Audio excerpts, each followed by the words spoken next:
What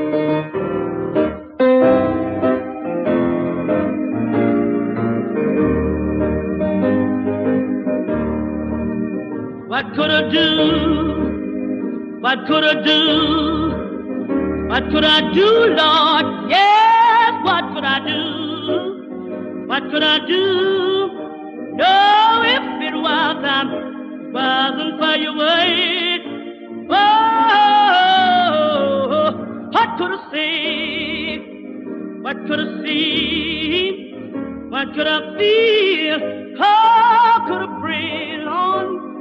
What could I do? Yes, if it wasn't for the Lord. Now He's my bread, He's my water, He's my life, my everything. Oh, yes. And Jesus comforts me, whatever the years may bring. Oh, Lord.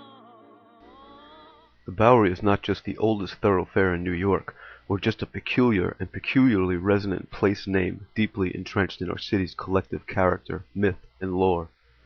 It is not just the haunt of Whitman, Crane, Foster, and Burroughs.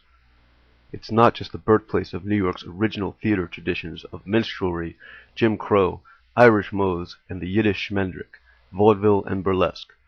It is not just the turf of the boys, the gangs, shoulder hitters, Tammany Hall poles who ran New York from their saloons, nor just the skid row of flop houses, whorehouses, and dives.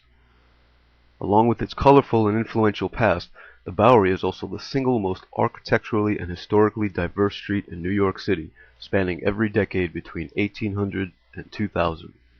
Residential and commercial, warehouse and flophouse, bank and union hall, theater and tenement, and townhouse and saloon. It is an indispensable resource of 2 centuries of American architectural design, as well as a repository of social, economic, political, immigrant, labor, underground, criminal, deviant, marginal, countercultural, literary, musical, dramatic, and artistic history.